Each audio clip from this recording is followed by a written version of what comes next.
What's up, BIRTHFIT community? I want to dive into some breathing, just a little bit of tips for today.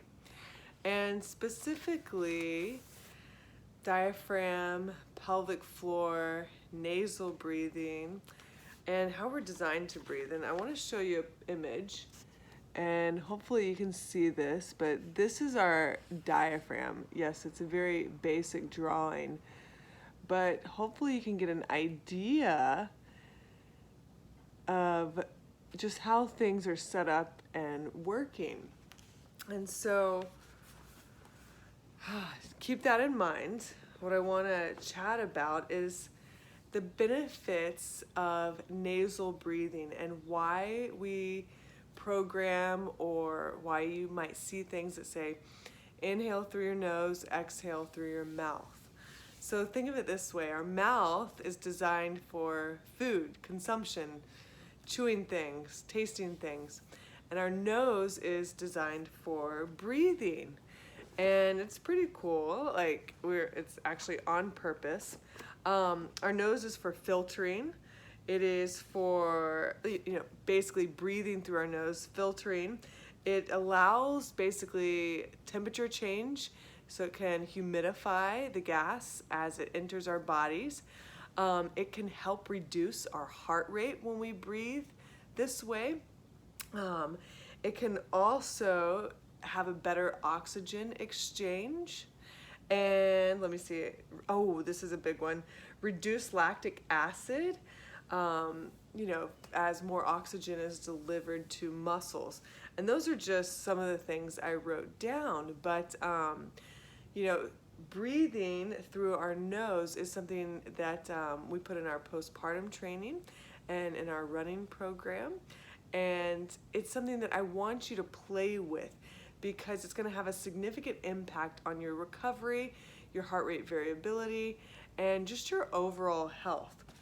So I have these things. This is tape, 3M micropore tape, and it's super simple tape. But one thing you can do is actually taking this tape and just putting it over your mouth when you sleep.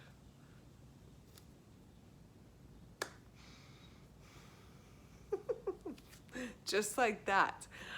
Sure, like I would try it throughout the day when you're doing dishes, making food, or just keep your mouth shut. But this is a nice little reminder for me. And I've actually been trying to sleep the whole night with tape over my mouth. And I can actually tell a significant impact on how I feel when I run and my asthma overall. So what I want you to think about, as we inhale through our nose, we are going to basically expand this diaphragm. And you saw that image, and picture this like the diaphragm. It's right in here on the spine, in front of the spine, probably about this level. Some people will say 4 buttons down or sports bra line, but this is where the diaphragm lives. And whenever we say inhale, big inhale, expand, that's what we're talking about. And we're basically talking about 360 degrees all the way around.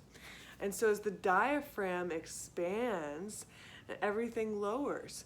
And so I have this little pelvis here. What I want you to see is, so does the pelvic floor. So these two, the diaphragm and the pelvic floor, work synergistically in harmony together. So yes, this is a super basic pelvic floor, but as you can see, when the pelvic, it's a muscle, it's a group of muscles. When everything expands, they're eccentrically contracted. And so when people say, oh, I want to do core stuff, or I need ab stuff, or I need whatever, breathing is the most fundamental thing you can do to help your core situation, to enhance the overall movement patterns that you have.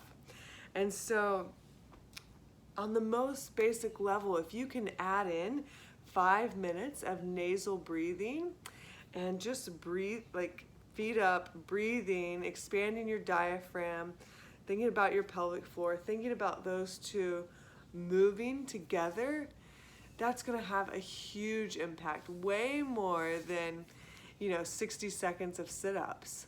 Trust me on this one.